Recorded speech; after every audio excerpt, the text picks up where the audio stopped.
Welcome everyone to the webinar SEO for the Modern Marketer. How to use a headless CMS to improve your reach. Thank you for everyone who is attending. Hopefully this will be a topic which will be interesting for you and you will hopefully learn also something new.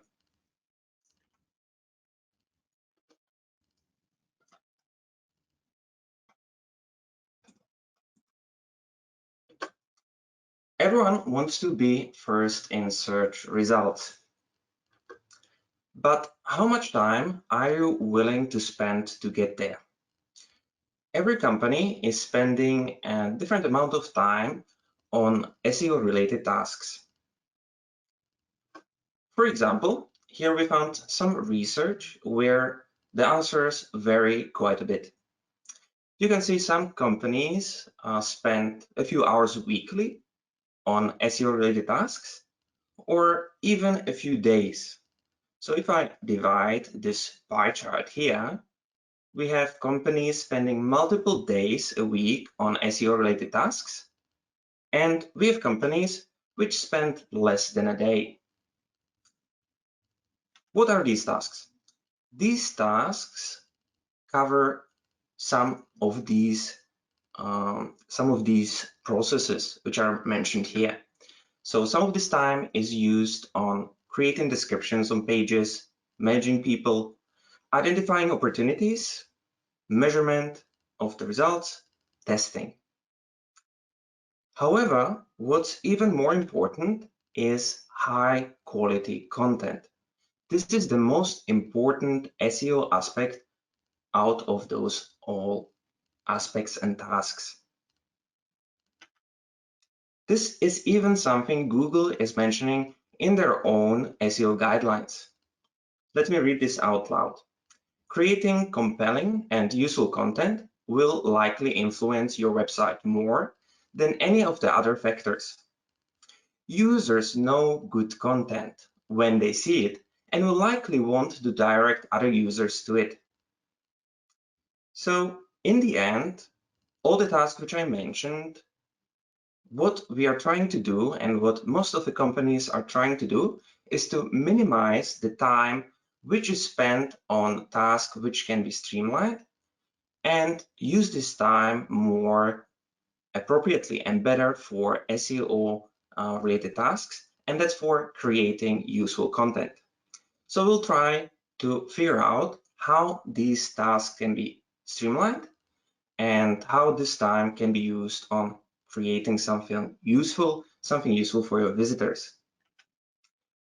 And that's what I'm going to propose here today. Headless CMS is capable of accommodating all your SEO needs, and it will help you focus on what matters the most. Creating useful, personalized, and engaging content without the distractions traditional CMSs bring to the table.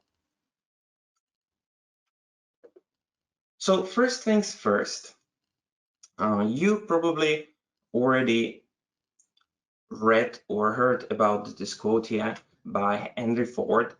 If I had asked my customers what they wanted, they would have said a faster horse. And there are some misconceptions and some things we always have to explain to clients and try to highlight certain things. And what we see quite often is that clients come with a list of requirements. They involve things such as web templates, drag and drop widgets, visual, relationships, predefined SEO. What I'm trying to say here is these days and looking into the future, companies should focus on something completely different. Companies should focus on creating future-ready content, creating semantic relationships, and total SEO control. The idea here is if you spend less time on these traditional things, which these days are not that important anymore, and I'll show you why in a bit, It's easier to allocate this time and use this time on something which has a bigger impact in your company and in your SEO related tasks. So again, welcome. My name is Boris Pochatko. I am a business experience consultant at Content by Kentico. And today I'm co-presenting with Michal Pechanek. Michal? Hi, everyone. I work at Ahrefs, the all-in-one SEO toolset. And what I do there is SEO and marketing education, which means that most of my time I'm creating and managing content for our blog. And this is an example of another type of content where I'm also trying to educate the industry about SEO and marketing. So I'll sometimes chime in for some SEO comments, some random stats, research, and so on. Thanks, Michal. Hopefully, we will keep you entertained in the next few minutes. So let's have a look at what's the agenda for this webinar. So at first, I'll be talking about ditching web templates to focus on future-ready content, why visual relationships lose to semantic relationships, from predefined SEO to total SEO control.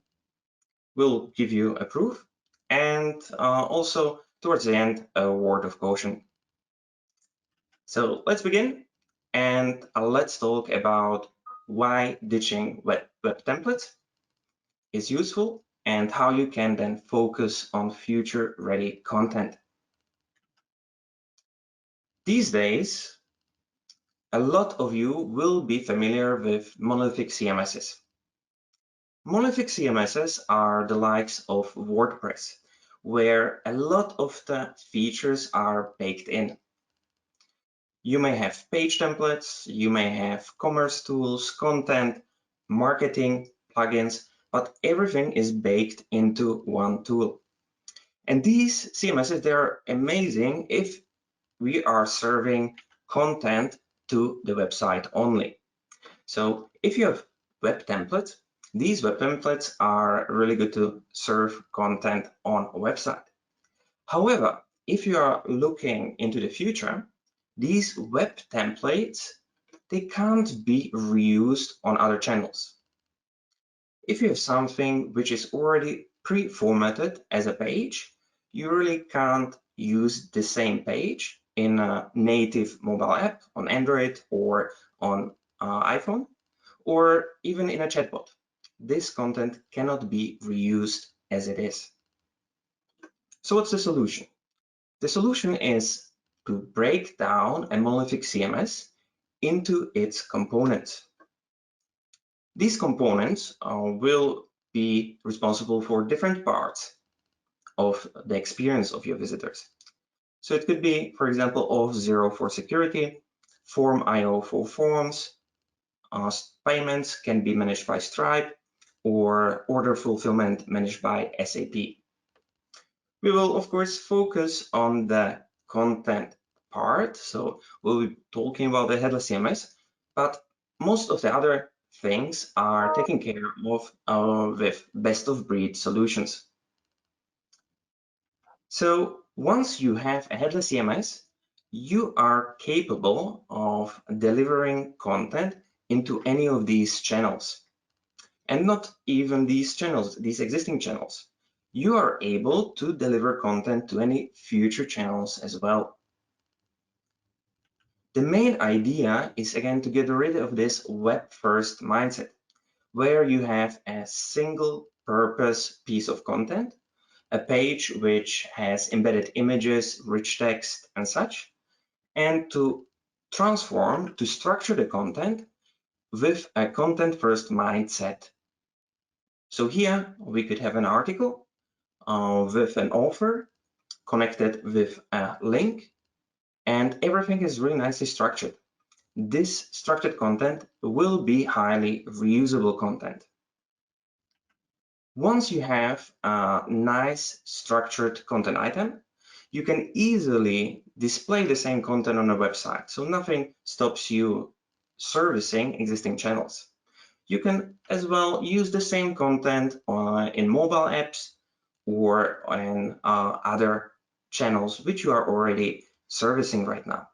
However, on top of it, this content can be repurposed, reused for any future channels as well. Because once you have structured content, you can deliver it really everywhere. So now thinking about the first thing which I mentioned is instead of focusing on web templates, which don't have the flexibility required to serve content in any future ready channels, focus really on creating highly structured content. Once you have this highly structured content, you can save time with not creating templates which are specific to the web, specific to mobile apps, specific to any other channels. Once you create reusable content, you are creating also future-ready content. And now, Michal, yeah? Yeah, I'll take it over. The important thing is that there's generally no best CMS for SEO. And that's because everyone and every business and every website has different needs, different objectives, and it really matters based on the resources. Like you can have a small blog, a one-person blog, and the person does everything from setting up the website, writing the content, managing the content, everything for this person. Probably some basic stuff like WordPress or even easier CMS to use like Wix or Squarespace will be the best solution. But for businesses and websites that are more demanding, that are planning to produce hundreds, thousands, sometimes even hundreds of thousands of pages, they will be probably looking for something more flexible, for something where they have more control. And we'll show some stats here. So if you can turn to the next slide, Boris. Yeah, here you go. Okay, so based on our research, almost 91% of pages on the internet get no organic search traffic from Google. So just because you're now attending this webinar, it means that you're interested in SEO. It means that you're interested in the choice of CMS. Just based on this fact alone that you're attending this, you have a really high chance of being in the 9.4% of having your website, of having pages that are in the 9.4% that will rank in Google. And if I go back to recommending like which CMS is best for each segment, for each customer segment, we actually did some research on WordPress, Squarespace, and Wix. So if you can turn to the next slide, please. Here you can see that based on our research, 8.2% of WordPress websites have more than 100 monthly organic visits, while in Wix, which is one of those drag and drop CMS, really easy to use, it's only 0.06% of websites that are running on Wix that have more than 100 monthly organic visits. On the next screenshot, we'll see the same stats for Squarespace, where Squarespace is doing a bit better with 1.6%, but still, these numbers in Wix, in Squarespace, in WordPress, or overall the 90% of pages that don't get any traffic on the internet, that's a really low number. Now you might be thinking, and it would be natural to think that, wow, WordPress must be so much better for SEO than Squarespace and Wix. Well, that's not really true as well. That's because our theory here is that because people who are using Wix and who are using Squarespace, they usually don't know about SEO or marketing in broader sense, about marketing in general, as those who use WordPress, which has a bit steeper learning curve. So that's our main theory why websites running on Squarespace and on Wix don't really crush it in SEO, if we can say it like that. Well, WordPress seems to be better. I'd be really interested to get these stats for more advanced CMS, like content, or for even some custom custom coded CMS, which is like the pinnacle of everything. Really high resource. We'll also talk about that later. I actually did one case study on a company that uses a custom CMS, but as you'll see throughout the presentation, content sits right between some black box CMS and the totally custom CMS, which is really like a good solution. So I'll hand it over to Boris again. Thank you, Michal. As you could see in this first part, we talked about how ditching web-focused mindset allows you to focus on the future. And this is exactly why a headless CMS and headless CMSs in general were created. So we will now continue and talk why visual relationships or drag and drop widgets lose to semantic relationships. So what are these visual relationships? Let's say we have an airline and this airline is going to launch a new campaign. With a visually based CMS, so I'm speaking web templates, widgets, usually have an interface which allows you to pick a certain set of widgets to display your content. For example, you may have widgets which allow you to paste in custom HTML. Maybe you have a gallery widget, maybe you have pages or recent posts which are inserted as widgets. The usual workflow when creating any type of page is to simply drag and drop these widgets into templates. So you create more and more pages this way with a visual mindset, and every page has only this visual representation. Let's say as an airline, I want to launch a summer 2022 campaign. What is the process of doing this in such a CMS, let's say WordPress or something similar? So the first thing which comes to mind is again a page template which you want to use, and what's the content you want to use for this summer 2022 campaign. So as an editor, you have to search the pages, you have to search the assets which can be used in this campaign. You may have multiple pages with multiple widgets, again, visual relationships. However, it's very difficult to find exactly the assets, exactly the content, which is a good fit for this campaign, because there are no semantic relationships between these widgets. A widget, as it's usually designed in these CMSs, is only a visual representation, how a page looks like, how a page layout looks like. So let's now move on and have a look how this workflow would look in a CMS, which puts semantic relationships in front. So how would an airline manage these assets? You may have different images, you may have different text or PDFs. Let's say there are some PDFs still related to COVID prevention, as COVID is still a thing, unfortunately.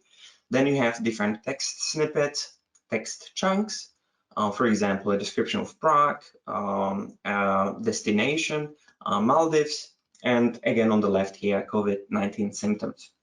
So you all have these assets in a CMS. However, the important part is to start categorizing these assets. Let's say you are starting with the season of which the asset can be used for. So we may have the summer season, the winter season, then you can have another taxonomy term of the type of the travel. So you have business travel, leisure travel, or in this case, still COVID-related resources. So I can use the term safety associated with these resources. Yes, you can see there is some work involved to create these semantic relationships. However, once you add these tags connect assets together. So here, for example, we have the connection between assets and content between the leisure tags. Then you have a semantic relationship between assets and content with the tag summer, and the same with the safety tag. So going back to the scenario, I'm an airline, I am launching the summer 2022 campaign. And the first step is to determine what categorization, which taxonomy terms are associated with this campaign. And that's pretty simple. It's leisure, summer, and still safety.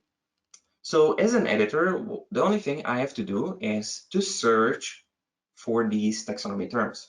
So I'll search for summer. The system will show me everything which is tagged with summer. I search for summer in our asset library, and again, I get exactly the assets I need for launching such a campaign.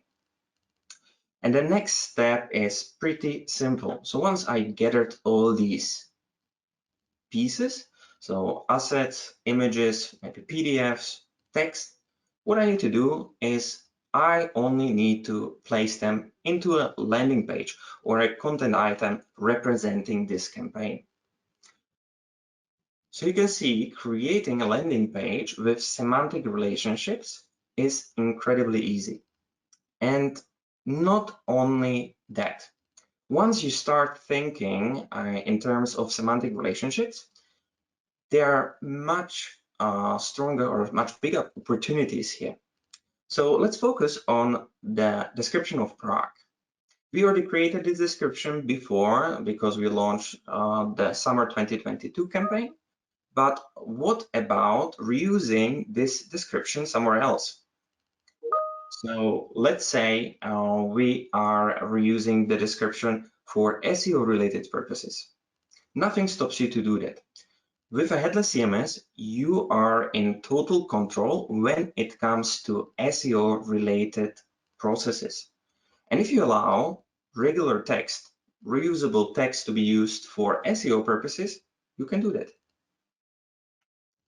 And of course, you can also use this text for other campaigns, Prague in winter, Prague in summer, and as I mentioned, for SEO purposes in here. This is the power of semantic relationships. In order to achieve this, however, the CMS needs to allow for creating these taxonomies and terms and allow for tagging. So the first step is to create a global taxonomy with the taxonomy terms your company will be using and assign them to any piece of content, any asset which you have in the CMS. And slowly, as you are tagging these assets, you are creating relationships which can be reused for for different ways, different things, as you'll see in a bit. So hopefully this demonstrates that drag and drop widgets or visual relationships will always lose to semantic relationships. The time which you save on searching, discovering content which you already have can be again used to create your content more future ready, to create these semantic relationships, and to have a CMS which can be used to serve any channel you need. So let's now have a look at something of which we get asked quite often. How about predefined SEO? A lot of the monolithic CMSs have some predefined SEO tools. How do we achieve this in a headless CMS? Let's have a look how to achieve standard SEO functionality, and then we'll move to talk about total SEO control. For example, if you are looking for meta keywords, meta description, all this can be created in Headless CMS as well. You can create a set of repeatable elements with a content type snippet, and you can reuse them as many times as you want on any content type you need. You have also standard validation options, and you can only allow You may only allow exactly what's appropriate for your SEO strategy. So as you can see, I'll take it over from here. We have some basic SEO metadata here, and we see one actually. If you're a bit in SEO, you may see one that's kind of controversial, and that's meta keywords. You might be thinking, why are you guys showing meta keywords? That's been dead for like 12 or 15 years. Google doesn't even pay attention to it. It does nothing for SEO. Well, that's completely true. But as Boris just showed you, the semantic relationship, and as he will show you in some other slides, we can actually use the meta keywords for SEO, just not to show it to Google for any ranking purposes. We can use it to improve our SEO internally. So we can have meta keywords that are used for those semantic relationships. We can reuse the meta keywords for others SEO elements. Then we have the meta descriptions, we have the title tag, and many other tags. If you can move to the next slide, please.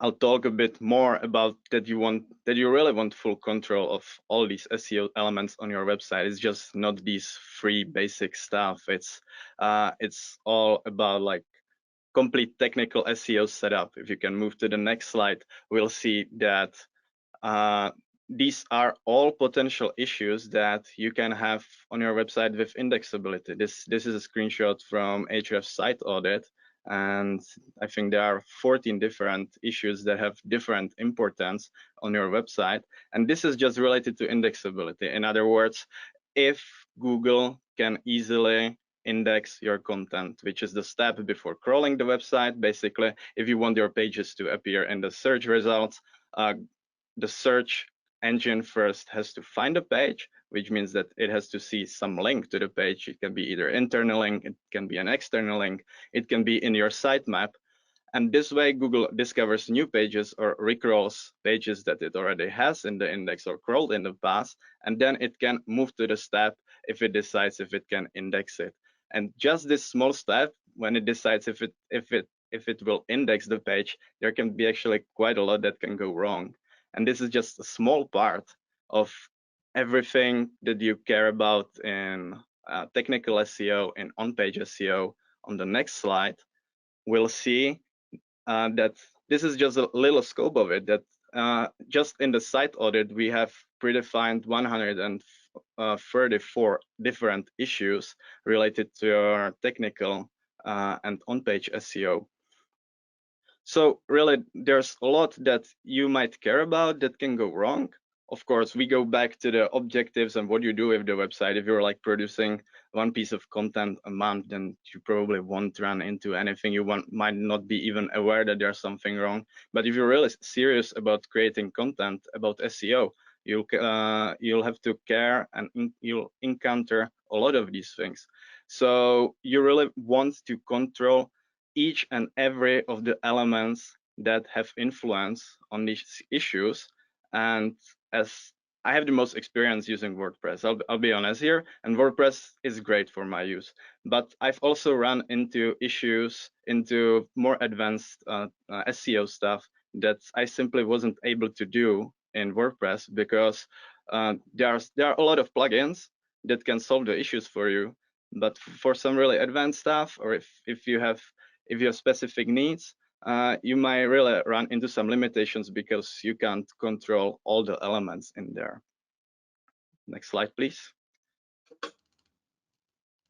Here's a kind of funny statistic from my own research on title tags. As you probably know, title tag is one of the most important on-page SEO element. It's the piece of text that you see in the search results that you click on. And actually 7.4% of top ranking pages don't even have this title tag. So if you just, even if you care about the most basic things that you can set up in every CMS, you're kind of already ahead of the curve. Now imagine that you have the power to control all of the elements. I'll hand it over back to Boris. And that's where a headless CMS comes into play.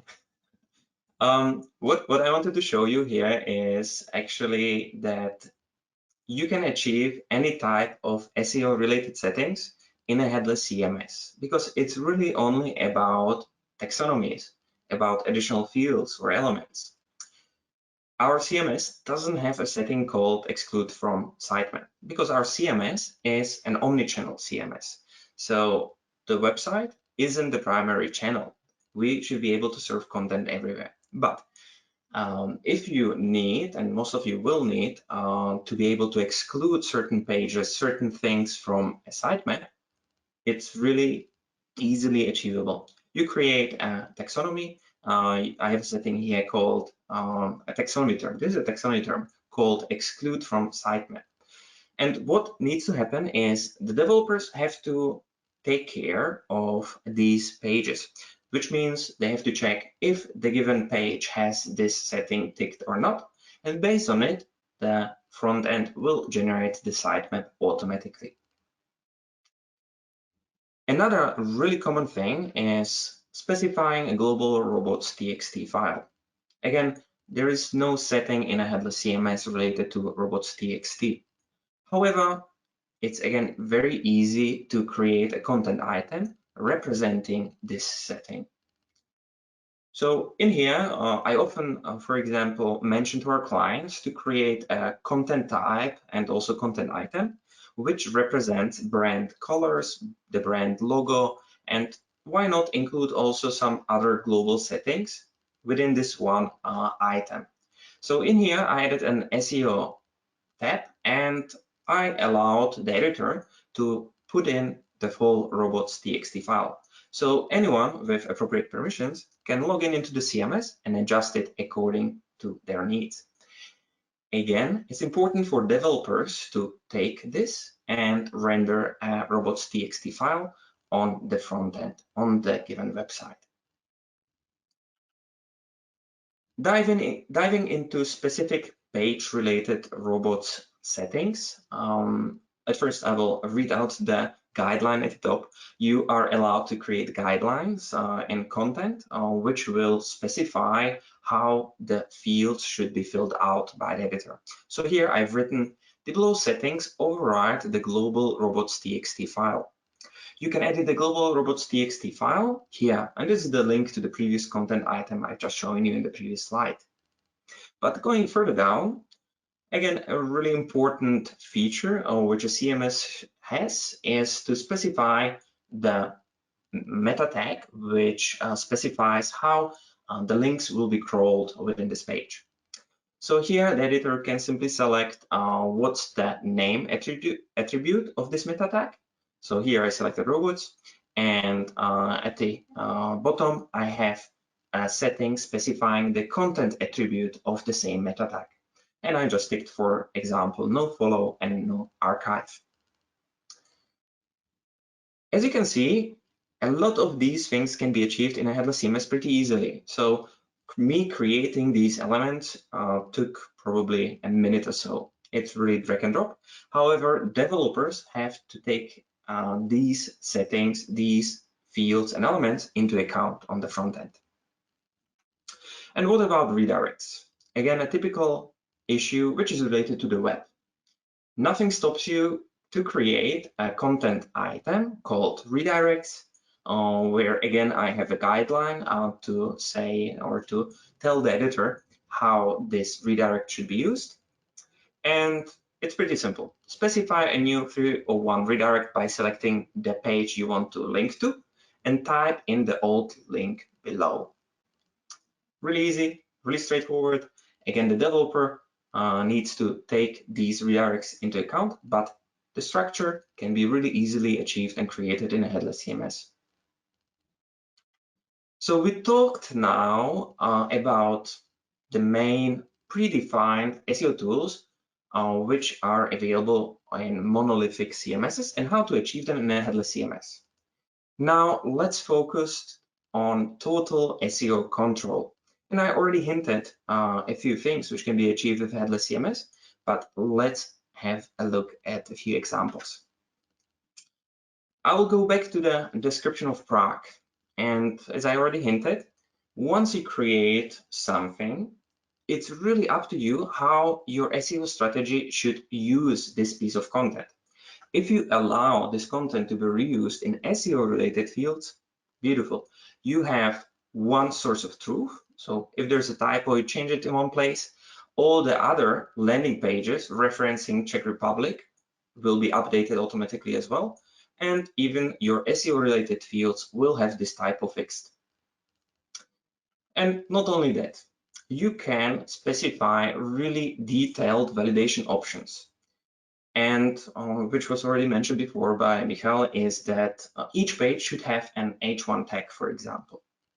So what can you do? You can simply specify an element which is required and which always needs to be filled out when you create a new article, a new landing page, or anything which represents a page on your front end. On top of that, you can fully reuse everything which was created. So here in our CMS, for example, there's an option to auto-generate URL slugs. And Michal will probably tell you that it's not a good idea to link the H1 tag with the URL slug. But again, the SEO is completely in your control. So if you don't want to link up these elements, you don't have to do it. You can let this as a free editing field. You can base it on something completely different. All the SEO is totally in your control. And which was already mentioned previously, are semantic relationships. And you've seen they are really useful when it comes to content discovery for editors.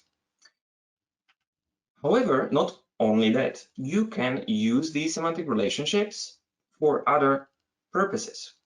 Again, I will just read out this text here because it's quite distracting probably for you. This content will get recommended to our visitors based on what you select below. These taxonomies are also useful to you to find relevant content, so please take care filling out this section. Think about what type of occasion you write this content for, what emotional state the reader is in, and what topic it fits under. Please check our traveler personas for details. I'm still an airline, so I still have traveler personas. You can even insert pictures here. So if you have a showcase of your personas, you can put them in here so editors know exactly who they are writing the content for. But let's now focus on the other bits and pieces here. Let's focus on the occasion and topic. And let's zoom in on the occasion element or field. Thinking about SEO being totally in your control. Let's say internally you are discussing how this occasion is used for SEO purposes.